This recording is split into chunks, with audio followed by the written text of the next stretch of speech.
And welcome to the Julia Hartley-Brewer podcast and videocast show. As a series of interviews with, well, just interesting people who've got something interesting to say. This week, I'm delighted to be welcomed by the editor of Spiked Online and Brexiteer extraordinaire, Brendan O'Neill. Hello to you. Hi, Julia. Hello. Well, of course, we've got lots to talk about. I have a funny feeling that within an hour of us recording this, everything would have changed because we've got such a roller coaster of a ride at the moment. But before we start, I do want to say, if you enjoyed what we've had to say, can you remember to like, to review, try and say nice things, and to subscribe so we can get more and more people to know about these interviews and, well, basically educate a few more souls. Brendan, I have been watching you and listening to you and reading what you've been writing and Spiked Online for a few years now, and I'm always alarmed by how often I find myself going, yes, that's exactly what I was thinking. You put it exactly into the words I wanted to say. Right now, given how closely you watch Brexit, given how fervently you feel about Brexit, and I know as strongly as me, today, as we're recording this, do you think we are any further ahead, any closer to Brexit actually happening than we were on the day after we actually voted for Brexit on the 23rd of June 2016? No, I think we're... Anyway, thanks for joining us. That's it. I think we're further away. That's the really shocking thing about the past 3.5 years. We've just drifted further and further away from this thing that 17.4 million people What was asked the us point to do. when it started drifting? Because early on, I mean, let's go back, June, July 2016. I don't remember people saying, oh, it shouldn't happen. Yeah. Everyone was saying, well, of course, it is with regret. Yeah. But obviously the democratic vote must be respected. All of the people who are now saying that it should turn around, they were respecting it. What was the point when you felt that the tide had turned? I've thought a lot about that. I think it's been through 3 stages. I think the first stage from the political establishment was absolute shock. They couldn't believe this happened. But wasn't it fun to watch, it was though? absolutely brilliant. The meltdowns were I mean, Keith Vaz virtually crying on TV on the day it happened. David Lammy went mad very early on. So that was really joyful to watch. But I think the first stage was shock. And they couldn't believe it happened. But they recognised that they had to pay lip service to this, right? You couldn't just have the biggest vote in the history of this country and instantly write it off. So they did start the Article 50 process. They did say, we're going to respect the vote. They did say, look, I didn't want this, but we're going to make it happen. That was the first stage. The second stage was a kind of the first attempts to undermine it. And they were very underhand. They weren't particularly honest. It was all the talk about a second referendum. It was all the talk about... Let's just make sure that people want that. Yeah, we'll just check that this is definitely what the people want. We didn't have full information. Yeah, so let's maybe go back to them or ask them again. And so it was very subtle, but it was the beginnings of what I think is now the third stage, which is all-out, explicit, anti-democratic arguments for overthrowing the largest vote in history. So now it's become much more upfront. Now it's much more open. Now you will hear politicians like Joe Swinson and others say, let's just revoke Article 50. They're actually being honest about it. And that's the thing. All the machinations we've had, and we'll come to those recently, about proroguing Parliament and not voting for a general election and the vote to prevent a no-deal Brexit on October the 31st. This is all done very much in sorrow, but not in anger. It's very much, look, we're just trying to save the country from themselves. People didn't vote for this, so we're representing the people. People didn't vote for this. Now, there's so much. I mean, there is so much to talk about. But you got your ballot paper in the post, or went to the voting station. It's like just the same as everyone else who voted. I remember very clearly my voting slip and what it said, and it said leave or remain. Yeah. I don't remember anything about a deal being on the ballot paper. I remember people talking about a deal. Do you think that we were misled and that there isn't a mandate for a no-deal Brexit? No. I think the no-deal fear-mongering and the no-deal hysteria is crazy. And we've got at this situation now where, in my view, no deal is the only thing left that looks like Brexit. Because what they've done with the Hillary Benn bill, they've basically made it illegal to have no deal, which in my view means they've made it illegal to leave the European Union. Because all that's left is the deal, which at the moment is the withdrawal agreement, which is a bit naff and is not Brexit at all. And in fact, in some ways, when it was Theresa May's withdrawal agreement, it's even worse than membership of the EU in terms of what it does to... Well, it's easier to leave the EU than it is to get out of the withdrawal agreement. So it's worse in some ways. So we've got that. That's what they now refer to as leaving. or we've got Remain. So these are the options that we're left with. And what that means is that the option that we voted for, which was to stop being members of the European Union, and everyone knows what that means. That means you're not beholden to the single market, you're not part of the customs union, you're not ruled by the European Court of Justice. Everyone knows that's what it meant. When you take away no deal, which basically just means walking away from the whole thing, you take away Brexit itself. So the thing that's terrifying me about what's happening right now is that I think MPs are making it virtually a criminal offence to be a Brexiteer. And you can hear it in what they're saying. You can hear it when John Bercow says, if Boris Johnson refuses to extend Article 50, he's behaving like a bank robber. You can hear it when you have these lawyers who say that if Boris Johnson goes for no deal, which in my view means goes for Brexit, he's a criminal, we will arrest him, he'll go to jail. They are literally criminalising the idea of Brexit. They want to make it a criminal offence to leave the European Union. This is how far their tyrannical mindset has now gone. And yet, the funny thing is, I don't think in their little meetings, with Ramona millionaires and the peers and the MPs and whoever and the lawyers, I don't think they view it like that. The thing that I find fascinating is that I think they genuinely believe they are doing something good. And that millions and millions of people who went out to vote have just made a horrible, horrible mistake. They were fooled by Nigel Farage or Boris Johnson or Kate Hoey or horrible, ghastly people like you and me who were clearly, apparently I've just got all these offshore accounts. I'm going to benefit from Brexit. I mean, seriously, tell me where they are and I'll head off and enjoy my time, in the Cayman Islands. But this is it. They seem to think that everyone on the Leave side is out for their own good, tricking people, lying about things, wanting somehow to hurt the poor. I mean, quite apart from being racist and stupid, which apparently we all are as well. But they seem to view themselves very much as the good guys. And almost the justification seems to be, whatever we do must be okay because we're the good guys and because we're saving people from themselves. Yes, that's absolutely how they view things. And it's really quite a scary mindset that some Ramonas have developed because it's almost like they see themselves as a superior race. I mean, the way they talk about people in Scunthorpe or Merthyr Tydfil or those parts of Essex that voted Leave. God forbid, people who didn't go to university. People who didn't go to university, what do they know? Like about literally anything? most people from most generations in this country did not go to university. A tiny percentage of my parents' generation went to university. Absolutely. It doesn't mean they're thick. They could probably walk to a 2-2 in media studies in a former college. That's right. But, my view these days is that going to university actually makes people less intelligent because it's such a conformist conveyor belt in all the modern day rubbish politics. But I think, they have this seething contempt for Leave voters, which has absolutely crossed the line into being this kind of 19th century style vile hatred for these idiots, these stupid idiots who didn't go to university, who don't read the same newspapers as we do, who probably don't even listen to the Today programme, who know nothing about anything. It's the Richard Dawkins effect, when he said on Twitter, why are we entrusting such an important decision to ill-informed people? And some Ramonas are now talking about having an education test before you get the right to vote, which is exactly what was done to black people in the US prior to the civil rights movement. That's what was done in other authoritarian regimes. It was the argument why women shouldn't have to vote. And it was the argument... We simply weren't up to it. Yeah, they weren't. And anyway, we'd only enough. vote the way our husbands told us to vote. That's right. And, the argument that was made against women is that they were too visceral.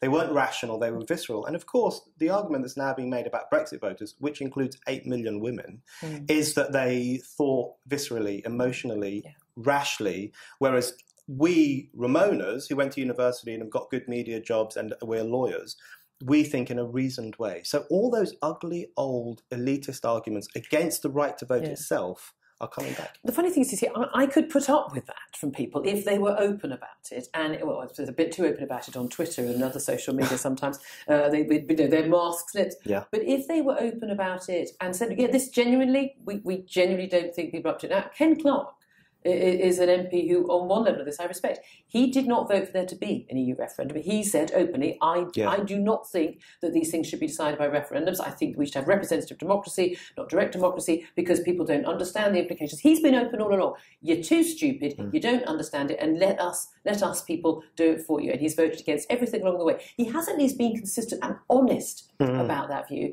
It's when the whole we have to trust the voters and this is what the voters really want thing that I find is so dishonest. And the fact that we still are supposed to believe that they are the goodies and you and me, we're the baddies. I mean, you and I get you're not on Twitter very sensibly. Yes. The level of hatred I get online is far beyond the normal reaction I would expect to anything I've ever said or done on any subject. Vile is a word that's often used about pretty much any female Brexiteer. And it's obviously it's particularly reserved for women, which is interesting. But it's this idea that holding a view where you are in favour of a particular political system and have voted in one particular way, the idea that in some way that makes you vile or a bad person, I think is really quite a strange idea and a very new idea, because the idea that in this country that you don't accept the outcome of a referendum. And that you would see everybody of a different political hue from you as a bad person. I don't remember that when I was growing up. No, that is new, I think. And I think what's happened since the vote for Brexit is that the liberal facade has collapsed. So for decades, the political establishment got away with presenting itself as caring and understanding and very concerned about poor people. And, we had Tony Blair with his focus groups and all going around the country listening to ordinary people, but not really listening. And politics had become very politically correct, very right on. Everyone used the right language. Everyone was concerned about these communities and their welfare and so on. That's all completely fallen apart. And what Brexit has revealed more than anything else, and I think this is the most important achievement of Brexit so far, is the contempt, actually, that the establishment feels for those people. It thinks they're stupid and ignorant. It thinks they shouldn't have been given this vote. And it has created, precisely as you describe it, this moral divide between good people who voted Remain and bad people who voted Leave.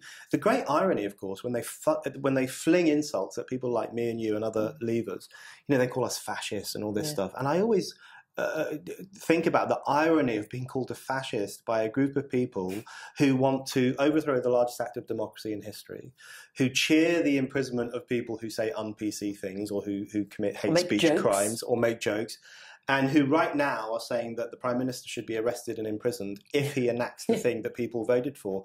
And you just want to say, I hate using the word fascist and Nazi for people who aren't actually fascists and Nazis. I think it's one of the worst things in contemporary politics.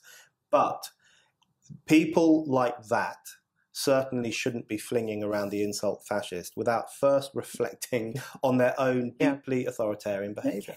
So in terms of how we got here, and we talk about a lot of the lies that were told in the 2016 referendum. That's why you could overturn the vote because people didn't know what they were voting for. And although we were told repeatedly by the leader of the Remain campaign, David Cameron, then Prime Minister, that A, it would be implemented, and B, that if this would be a disaster, we were told, and people went, fine, fair enough, either don't believe it or we don't care, we still want to rule ourselves. Or we were told that things like we wouldn't get a deal, and then we'd crash out WTO terms, and that would be what would happen automatically at the end of the 2-year Article 50 process. Again, now it turns out all of those were lies. But the biggest lie, of course, was this idea that your vote will be implemented. I deeply resent the fact that I had to pay out of my own taxes towards that 9-point-whatever million leaflet that was sent to every single home. I took my leaflet and tore it up into little pieces, and I did actually post it back to number 10 Downing Street because I was so appalled. But saying that the vote would be implemented, it was a highly partisan, it wasn't a neutral document at all. But I'm so pleased it was sent out now, because we do have that. That was what we were told officially by the government, paid for by our taxes. How did we get from there, that leaflet, and it will be implemented? How did we get from there to here? Other than the fact that the shock, and you only with the EU, you only hold a referendum if you think you're going to win it. The process by which that has happened, and the process by which we've gone from just a few people in the political world and the media world saying this should be overturned, to this majority establishment view that this should be overturned. The fact that you've got leading Conservative, former chancellors and ministers who are openly trying to stop Brexit from happening. Leader of the Liberal Democrats, Joe Swinson, you mentioned, openly trying to stop it from happening. Full stop, not at all. The SNP, openly trying to stop it from happening. Labour Party, huge numbers on the front bench. Diane Abbott saying quite clearly they want to have a second referendum after they negotiate, if they're in power, a new deal. And at that point, she would campaign for Remain. I mean, quite apart, we'll get onto more detail on that later on, but quite apart from the mind blow of that insane policy. What was the process? Was it just that they've gone through everything and now they're going to the legal process where they tried with Gina Miller and then they're trying... Is it just they're just working their way through all the steps? Are we in a 12-step programme towards Remain? That's the million-dollar question, how we got from that leaflet, which promised that what we voted for would be enacted, to today, where they have devoted themselves to not making it happen. It mystifies me. I mean, it's such. Sometimes I think to myself, is this really happening? Yeah. Are we really living in a country where a democratic vote is not going to be enacted? Because that's quite a scary thought. And I think the thing is that I think the reason it's happening is because they recognise, quite rightly, that Brexit is a body blow to everything that they hold dear. It's a body blow to the way in which they've done politics for 40 years at least, which is in this means of kind of outsourcing lots of decision making to Brussels, doing or things to Quangos, and doing things in a very technocratic way, far away from the people. That's how they've done politics, and they recognise that Brexit is a demand to do politics in a more democratic, engaged way. They don't like that. They see it as an attack on their power, an attack on their privilege, an attack on their claims to expertise by people who they consider to be a bit stupid and vulgar. So they do see the radical nature of Brexit, and it terrifies them. So I think that's why they are throwing if we give into this, what everything's else would gone. happen? And so the thing is, that's why they're working so tirelessly. I've never seen our politicians work so hard for anything as they have towards ending Brexit. It's absolutely astonishing. They put this effort into, dealing with education system, transport system. This would be a great country, wouldn't it? Yeah. But the thing is, what I think they don't realise, or maybe they do and don't care, is the damage this will do to democracy more broadly, because it will be the first time since we got the franchise 100 years ago, 1918, Representation of the People Act, working class men and some women finally got the vote. 100 years later, we celebrated a couple of years ago. We celebrated it. There was a statue of Millicent Fawcett put outside in Parliament Square. The most remarkable thing about that, you had all these feminists and Theresa May and others celebrating this statue. As soon as they stopped the celebrations, they went back to campaigning against Brexit, including the votes of 8 million women. People around the country will say, if my vote can be voided, and if there's a second referendum, all those votes of 2016 are instantly voided. If it's revoked, of course, they're instantly voided. And people will say, so my vote is meaningless. It has absolutely no meaning because it can be cast aside. That really destroys the whole democratic contract.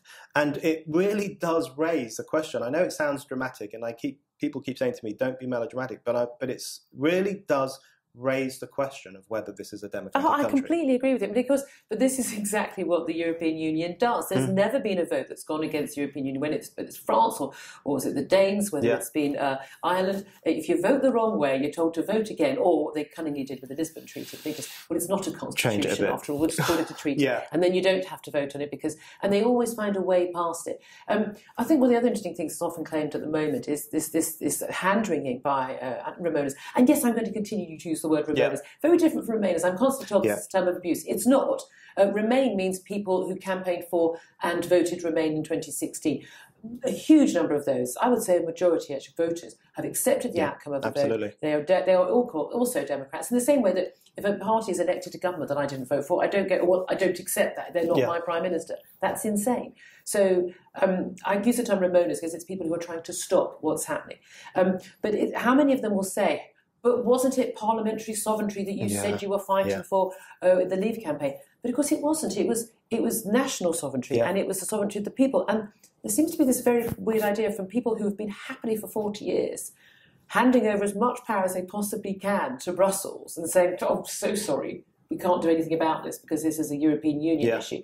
to now say, but Parliament is sovereign. Well, you didn't care a toss about that for the last 40 years. Absolutely. I don't believe for 1 second that they have any interest in parliamentary sovereignty. Because firstly, parliamentary sovereignty is impossible or meaningless without national sovereignty. You have to have national sovereignty. And of course, parliamentary sovereignty rests on the will of the people. Exactly. And the point is that what they have done is they've turned Parliament against the people. Yeah. They explicitly have done this, and particularly over the past month or so, where they have passed these bills forbidding no deal, forcing an extension of the Article 50 process. Refusing a general election. And then twice refusing a general election. So they are stitching up Brexit and freezing out ordinary people. So I look at Parliament now, and I don't only think it is morally exhausted and politically exhausted, which I often think about Parliament when it gets to a certain stage, and you think, God, let's have an election and get all these people out.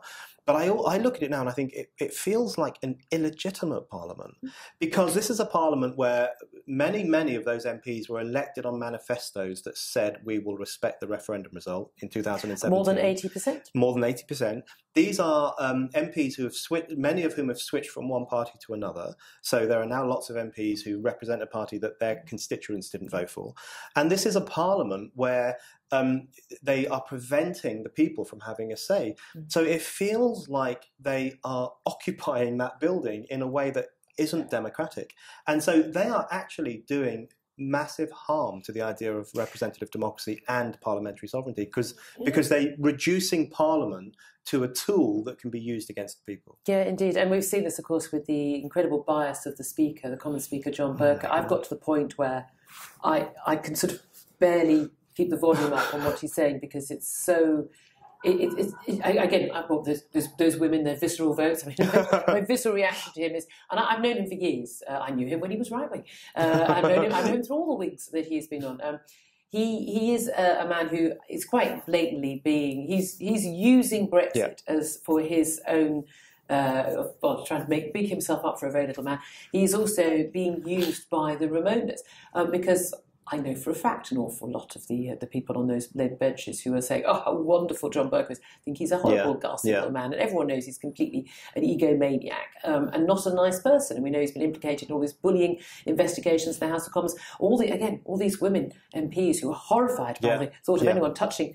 Might be mine or someone else's knee, and are horrified by that. But when there is a major bullying investigation in the House of Commons, and the person doing that investigation says that she thinks that the problem goes all the way to the top in terms of the inability to deal with these problems, sexual harassment, bullying, and everything. Basically, in parliamentary speak, the report said you need to get rid of the Speaker. They're quite willing to turn a blind eye if he's useful to them. So it does feel like everyone in Parliament is using everyone else for their own political means. And Burko, I think, really sums up the rot that has set into Parliament. And I thought the arrogance and the anti-democratic nature of the whole farce. And I thought that moment the other day when Parliament was prorogued and you had all these MPs flinging themselves onto Burko to prevent him from leaving the chamber and booing and hissing as Black Rod came in to say Parliament's now finished and holding up signs saying silence. I thought it was such a nauseating, infantile, grotesque spectacle, actually, because millions of people around the country will have seen them hold up, Clive Lewis and Caroline Lucas and these other people holding up signs saying silence, and they will have thought, good, about bloody time. We've heard enough from you people. As if for 3.5 years they haven't said their piece. What is it that look, I don't really like a lot of the political games being played, even by the Leaver side right now. We'll go into more detail on that, but given that it's quite clear Remainers Burqa are playing games within the Constitution, such as we have a Constitution in this country not written down, is it not right for Boris Johnson and others to try and play games back? But there is an element where this can backfire. Do you think the decision to prorogue the House of Commons was part of a brilliant, superb, clever, cunning 4D chess game set out by Dominic Cummings, the Prime Minister's press director of operations? Or do you think that actually they have been completely blindsided by the fact that the Labour Party didn't fall for the ruse to get a general election? I find it hard to work out what I think about that. I can't work out if Dominic Cummings and others in Downing Street are the smartest people on the whole planet or if they're just winging it. And it might be a mix of the two.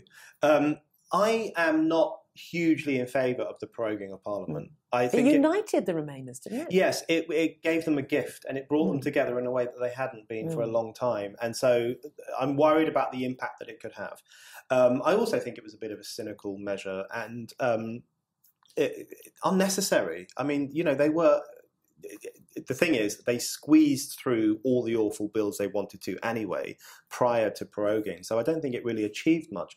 But the thing is that I just think that for Ramonas to argue that proroguing is this terrible anti-democratic act when they've spent 3.5 years at war with democracy, I mean, this ceaseless campaign to prevent democracy from happening must take such brass neck of the kind that people like me and you couldn't even imagine. It's just so I sort of shameless. admire it. It's so you just think, wow, well, that's amazing that you could do that. But especially when the argument is, look, it's 3.5 years on. We've gone through so much time. Things must have changed. It's only 3.5 years on because of you guys. Yes, absolutely. Let's remember, I mean, a lot of this started with the legal process. After Theresa May became Prime Minister, we then had the Gina Miller High Court process. I have to say, I was of the view that she'd actually done Brexiteers a favour by requiring this vote in Parliament. So we've always got not only the 2016 referendum to point to, we've got the vote for Article 50, which is a huge Massive vote. And then, of course, we've got the 2017, that committed everybody. We've got the 2017 general election vote. We've already had 3 votes which have confirmed what people want. That's before the May European elections here, in European Parliament elections around the whole of the EU, which were won. I had Jo Swinson, the Liberal Democrat leader, on the other day, and she, like all the Lib Dems, constantly talking about how well they did in the European elections. They came second, so far behind the Brexit Party that if there was any message, it could only be, we still want Brexit. Yeah. Do you think part of the tactic has been keep it going for long enough? Keep the scare stories, keep Project Fear going long enough. Eventually, people will be convinced. Enough people will be worn down. We'll just the Brexiteers the people who were persuaded to vote, those extra 3 million who were persuaded to vote, who never voted before, they won't vote again. Yeah. This very cynical idea that Brexiteers are more likely to be older than younger. Yeah. We'll get a whole new bunch of people we've indoctrinated in the classroom who will reach 18. They'll be voting. And a load of people in their 70s and 80s will die, and as long as we can keep it going, we'll get a second referendum, and then we'll be able to overturn it. Do you think that's always been the tactic? It's certainly the tactic now. I mean, it's just this campaign of moral degradation. They just want the public to feel exhausted. And the thing that really irritates me most of all is, I think you're absolutely right. They want those people who don't normally vote, but who made the effort to vote in 2016 because it was important to them. They want them to stop voting. They want them to go away. We know who these people are. Yeah. Then the poorest people in the country, by and large, they're either very working class or not even really working class. They are the kind of people from beaten down communities who have seen voting as a pointless exercise because you always end up with a party that doesn't do much for you. Yeah. They seized this opportunity, as did millions and millions of others, because they recognized that it was the first time ever, really, that we weren't just voting for a party to run the country, but we were voting for substantial change. And for the political class now to turn around to those people, not just to those 3 million who kind of don't normally vote, but to everyone, and say, well, we're not going to do it. We're just going to stop it. We're not listening to you. I don't think they understand the impact that will have. Now, it might have an impact that they like in the short term. Yeah. People will stop voting. You know, one of the things that really worried me about the EU elections, they were thrilling because the Brexit Party just beat everyone else, even though they'd only been in existence for 6 weeks. But if you look at turnout's always bad in EU elections. But if you look at turnout, it was only up like 1 percentage point. Yeah, it was higher in Remain voting areas than in Leave voting areas, and in working class Leave voting areas in particular, turnout was very low. And so I do think people feel, after 3.5 years, it's perfectly understandable that they would. They feel like, what's the point? Yeah. Now, Remainers will see that as an achievement. But that's a terrible I see that on social media all the time. People saying, you know, the message you're going to be sending out if you discount our vote is there's no point voting anymore. And I always go, no. When they discount your vote, that means you need to vote them out. What's fascinating is how much this has, and it did during 2016 in the campaign, it just totally and utterly ripped apart traditional party allegiances and ideologies, and people coming from left and right and allying together. And we have got a completely new set of ideas identities for voters now, haven't we? And a lot of people now, I think something like sort of 60% of the country now identify quite clearly as either Leave or Remain. Whereas only something like sort of 8% or something of people actually identify quite specifically with a particular political party. It's something like that low, which is extraordinary. That the people. I mean, I'm a floating voter. I'm always told. I mean, I love how many people tell me what my politics are. But I was very like, well, you were very far left. I was very far. And I was sort of Labour, Liberal Democrat-y when I was raised in a Labour family. My father stood to be a Labour MP a couple of times. But I've just moved around a lot. But my vote, I've actually at one election voted for 4 different political parties. When there was a mayoral election, a local election, or something. Got on different views. I've got different parties that represent my views in different areas. And it's extraordinary how much Brexit has been painted as, and this awful phrase, far right. I think are called far right by Polly Toynbee on camera. Yeah. I mean, I've got to be honest, I went absolutely ballistic. Yeah. Far right is Nazis. Far right is a very, very sinister movement. And I don't even think of Brexit as a right-wing thing. How did you come to Brexit, to being a Brexiteer?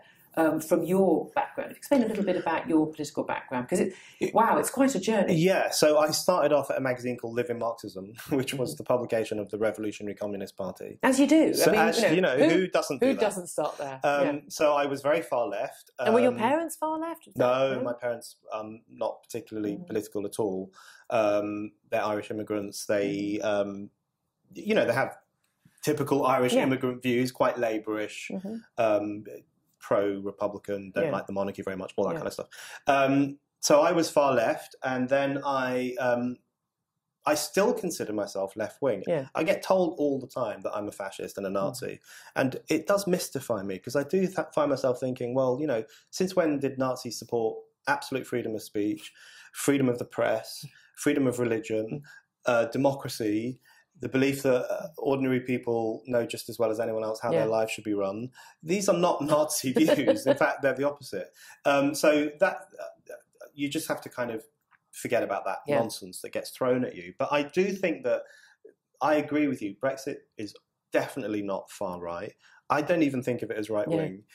The greatest people in history, in modern history, who argued in favour of getting out of Europe were often from the left. Tony Benn. Barbara Castle did a fantastic speech at Oxford in the early 1970s saying this is Euro-jingoism, will be destructive to Britain, we shouldn't be any part of it.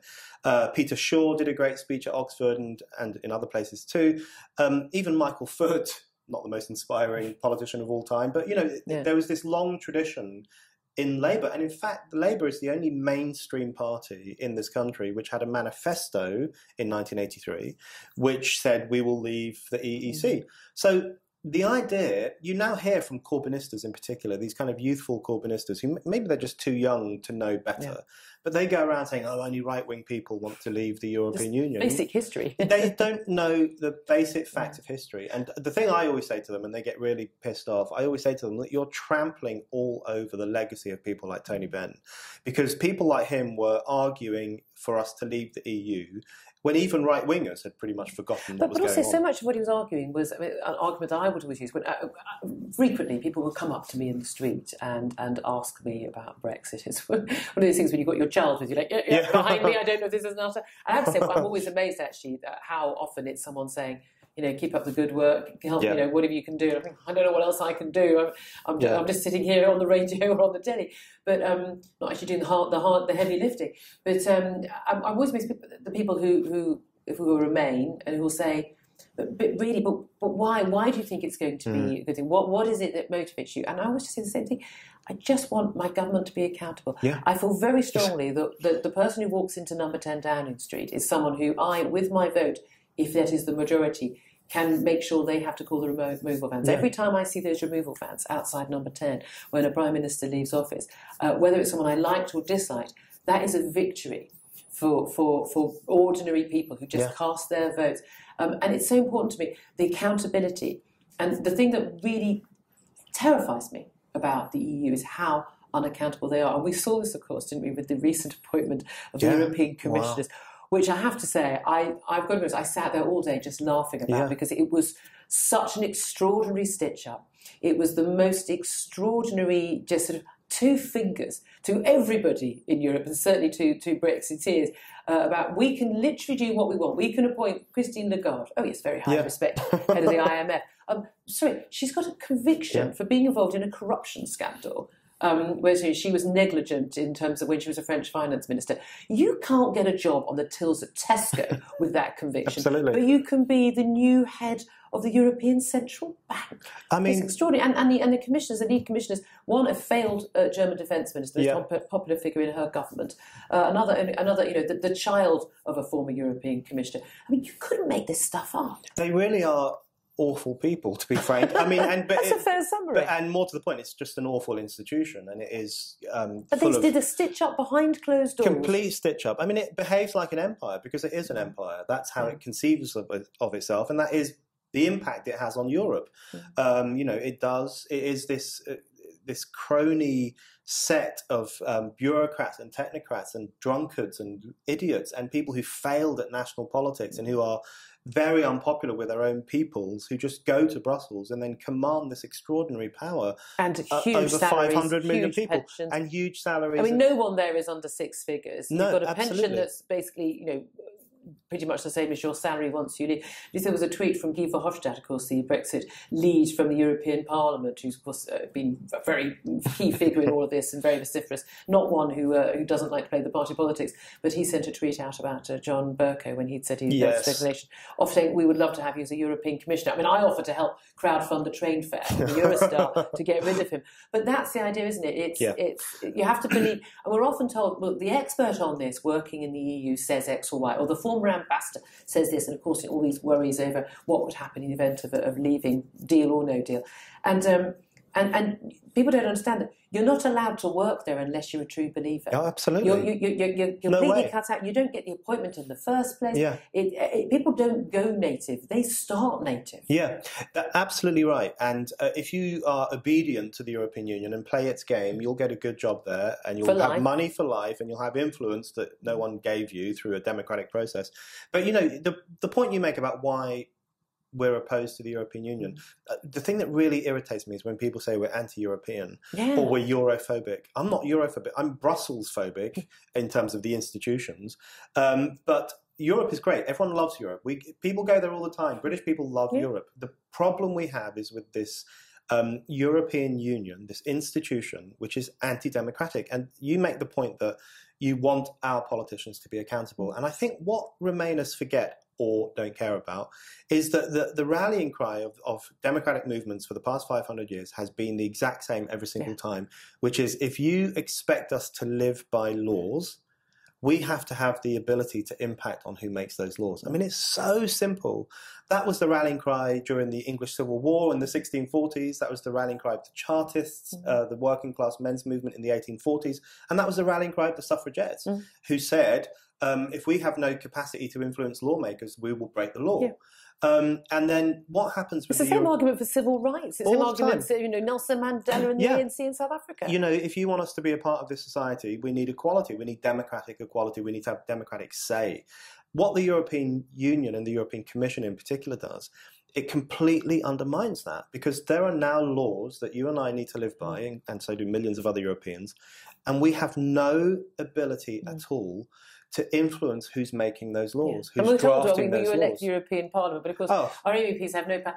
The amount of times when I love calling people out on social media, and Ramona will say, we elect, they're elected, they're accountable.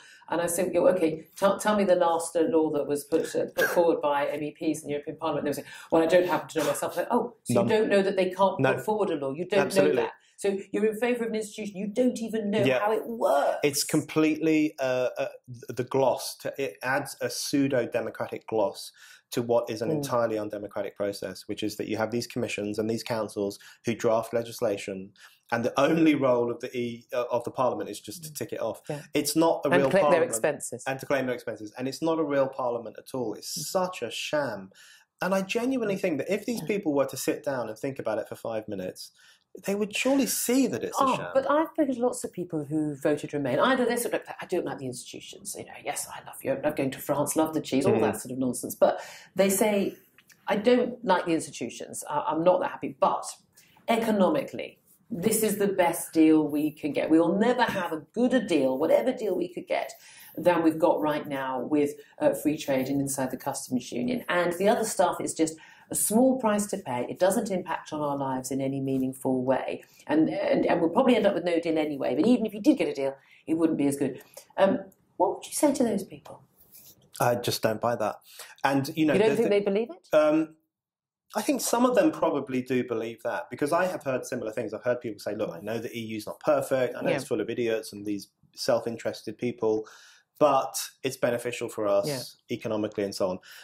Firstly, that's massively overstated.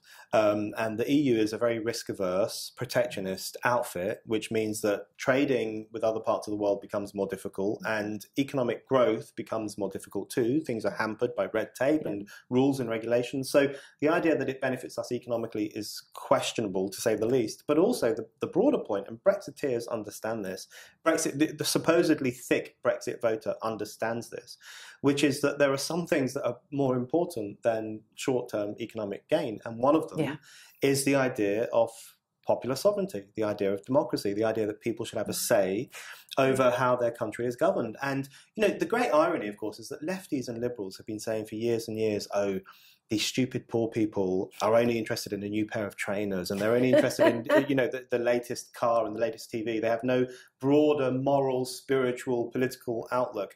We now know that the opposite is the case. And Brexiteers are out there saying, listen, even if there is a short-term economic impact... And that's an if, it's still worth it. It's still worth it. But this is it. Yeah, you're right. I mean, something that Tony Blair will constantly talk about, the economic impact. He's always talking about that as if it's the only thing. And again, we hear this phrase, people don't vote to be poorer. But that's not true. People often vote to be poorer. There are people, the champagne socialists who vote for Corbyn, they'll be voting to be poorer when the taxes go.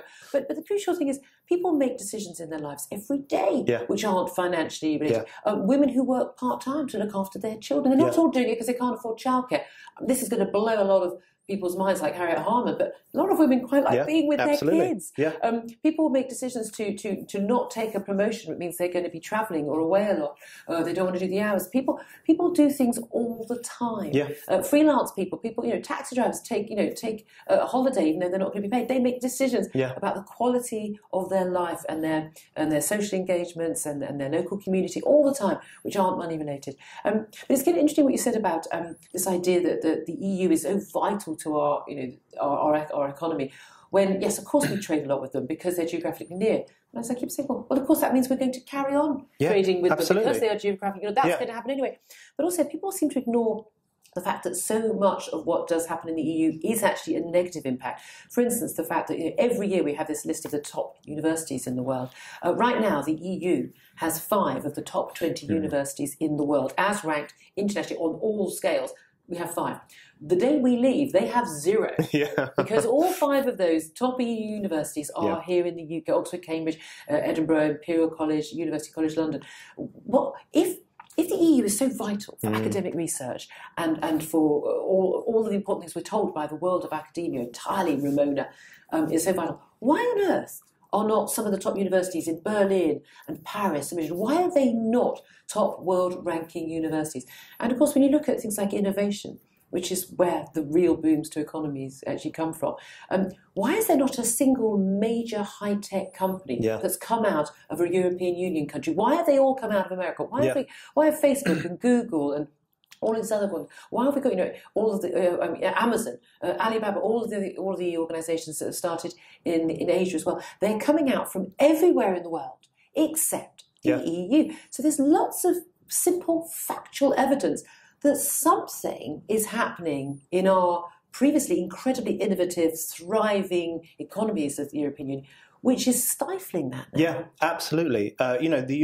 Europe, under the rule of the European Union, feels like an increasingly exhausted continent. It's not nearly as dynamic in terms of innovation and research and economic growth as parts of Asia or the US or Latin America and other parts of the world.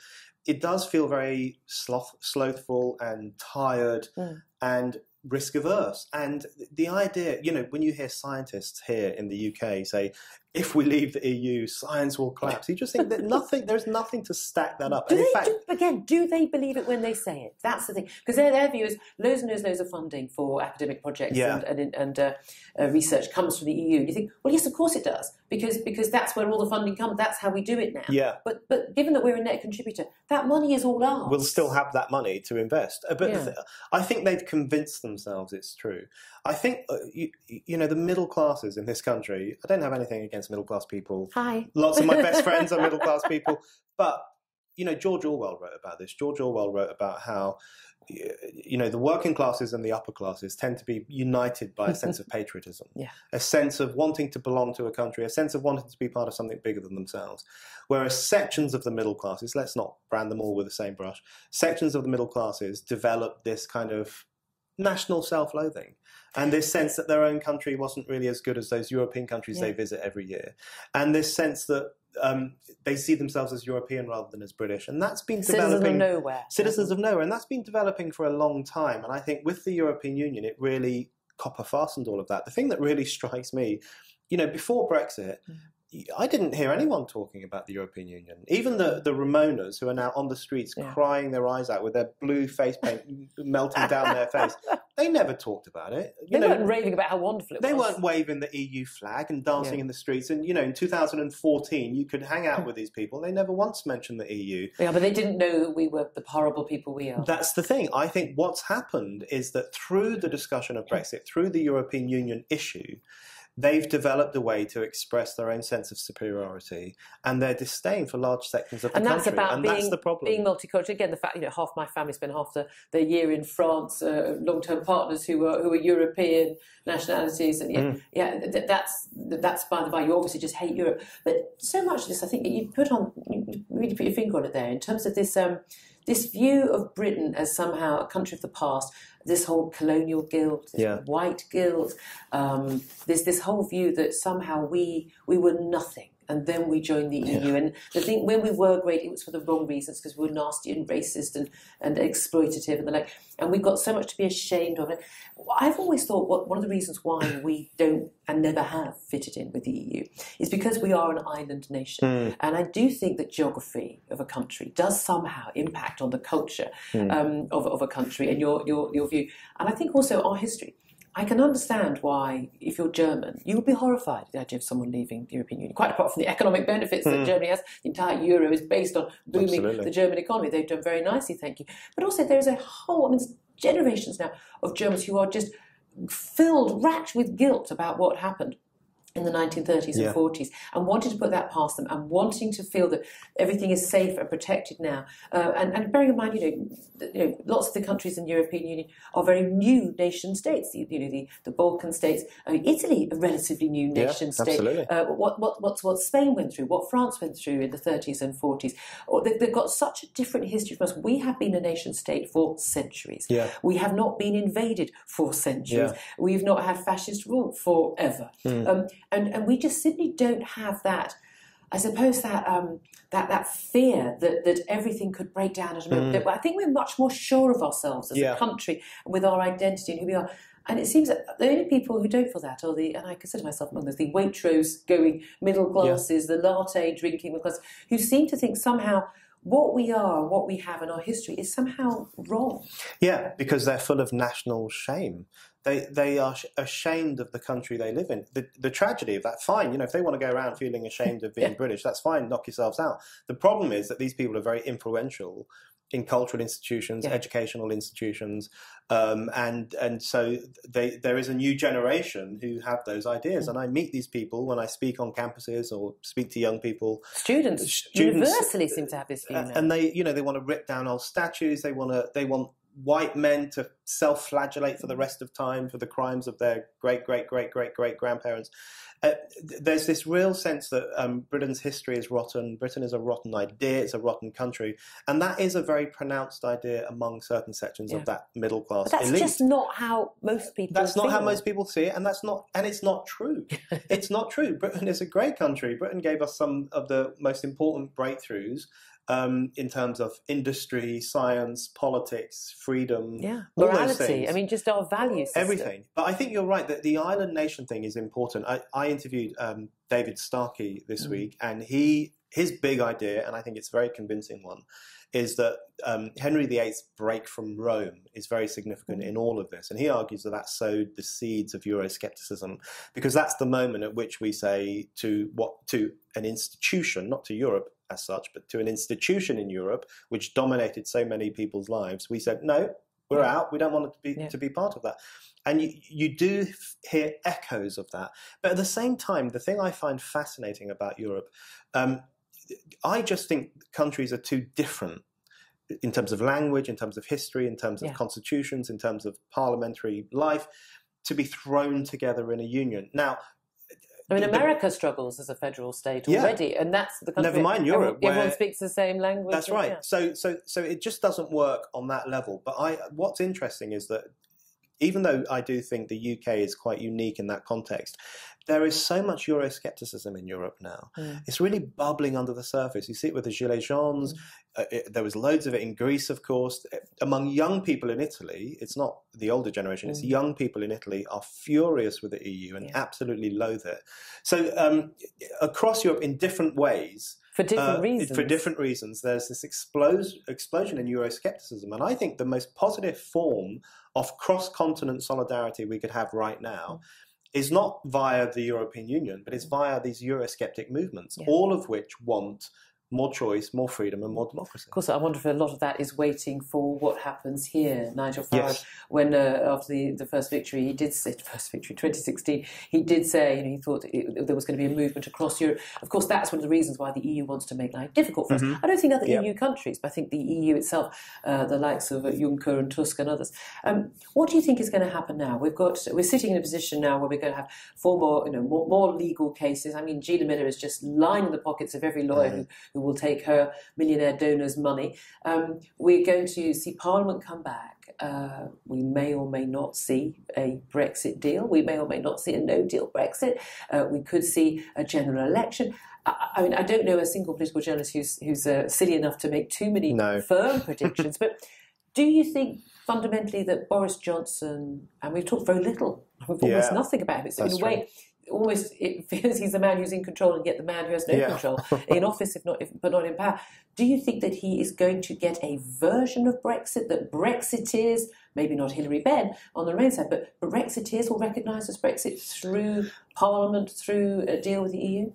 I flit from one opinion to another on an almost hourly basis. I worry that he does as well, though. Yeah, he probably does. Sometimes I see Boris and I think he's been quite confrontational in a positive way. He's saying, do or die, we're out.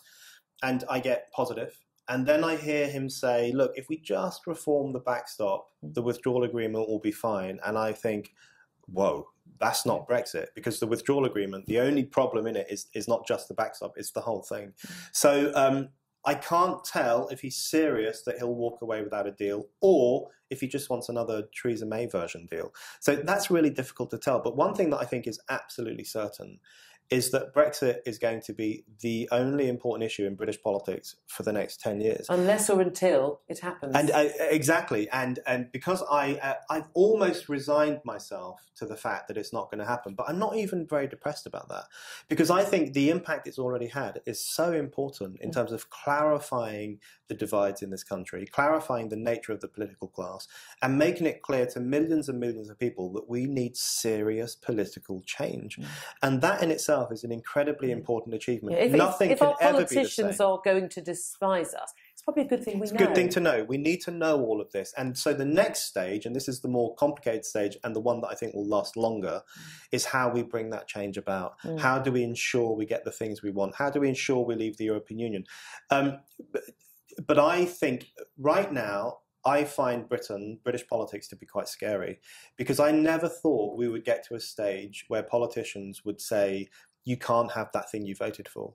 And I never thought we'd get to a stage where they would risk democratic life itself just to maintain their relationships with Brussels. And that is scary. I share your fears about that, but I also feel quite excited about the fact that people didn't go away and say, all right then. Oh, okay, well, we had a good go.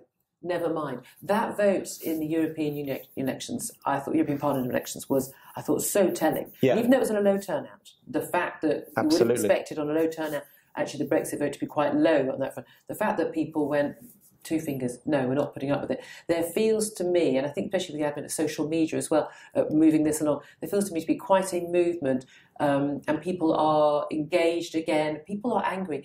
Just final point I'd like to talk about. We've had Operation Yellowhammer published this week, and of course the latest Project Fear about the worst case scenario of what could happen in the event of a no-deal Brexit. And as I pointed out, I think to a Ramona on my talk radio show. Look, the worst case scenario when I get on a plane is that it crashes into the ocean and I die, and yet somehow I'm still here. Yeah. I mean, worst case scenario is that's why we have insurance. That's why we have accidents, things go wrong. But the reality is, they are still pumping out stuff to tell us this isn't going to happen. But do you think they have any idea what they will unleash? Do you think they've considered what they will unleash if they either revoke Article 50, so stop it from happening, if they hold a second referendum? And let's just say, with a low turnout from disillusioned Brexit voters, we did have a 52 vote to remain.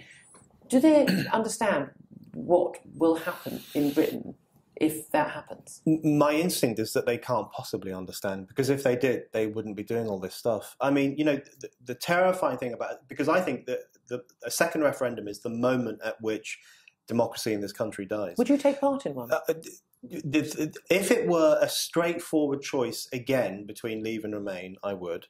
But it won't be, because if you look at the language they're all using, particularly the Labour Party, which is now the big campaigner for a second referendum, they're saying the choice has to be between a credible Leave option, i.e. something the EU would agree to. Right, exactly, and we know that's not Leave, and Remain. So Brexit's gone. If it was a referendum, and it had actually been mentioned by the Vote Leave campaign in some of their documentation, having a referendum on how we leave. So leave, that's it. A no deal or this deal. I'm more than happy to take part in that. And isn't that the giveaway? That the people who say they're just trying to prevent a no deal Brexit, the fact that they would not offer there's no way in the world they'll agree to a referendum on those terms. Because they don't think that's acceptable. The fact that that shows that they don't accept the outcome of the first one. No, absolutely. As soon as someone says Remain has to be on the ballot, you know that they don't believe in democracy. Because I don't think people should have the choice to remain for another generation, because that's what we were told. We were told it was a once in a generation vote, and this is not a normal vote. This was a constitutional vote, and that takes time. We have to disentangle ourselves from the EU, which will take time. We have to recover the democratic nature of our own institutions. That takes time. So if they want to have another vote in 25 years, knock yourself out. But in response to your question, do they know what they're doing? I don't think they do, because they are unleashing so much anger and so much fury. I completely agree with you that people are sticking with their Brexit vote, and I think that's one of the most admirable things in British public life right now. People are not giving up. And despite 3.5 years of abuse. Constant abuse, constant politics of fear, constant threats, constant libels against the public, people are sticking with their vote because they know how important it is. And that's the democratic spirit. It's completely disappeared from Parliament. It's completely disappeared from the political class, but it's still there in the country, in these parts of the country that these politicians never go to because they're scared of the people. I think if Brexit doesn't happen, and I'm increasingly of the mind that it's not going to happen in the way that we thought it would, I think it will be a breakdown in the democratic contract, and there will be the emergence of something new and something different and something exciting. And they may find that will be a bit more scary. So I was going to ask as my final question, do you think Brexit is going to happen? So I still think it's going to happen. I think it's inevitable now. That cat is out of the bag. I completely agree. The cat coming out of the bag is the most exciting thing. It can never be made to unhappen. This is the really exciting thing about Brexit. Even if they stitch it up, even if they do it in, even if they do Brexit in name only, the fact that vote happened in 2016, the fact that the people said, we're sick of you and the way you do politics and we want to change everything, that can never be undone, and that will hang like a shadow over the political class for the rest of their existence. That is exciting.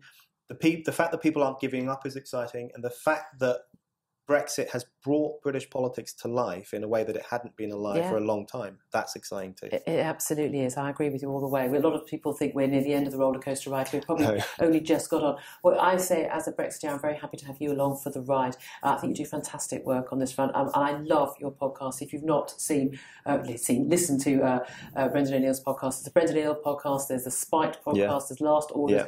They're my favourite podcasts, absolutely, apart from my own, obviously. But they really are, do look for them. They're absolutely brilliant. Thank you very much indeed. Thanks, Julia. For joining me, Brendan O'Neill. Don't forget, if you did review, if you did like it as well. Don't write anything nasty. And don't forget to subscribe as well. This has been the Julia Hartley-Brewer Show. Thank you so much for watching. Tune in again next week.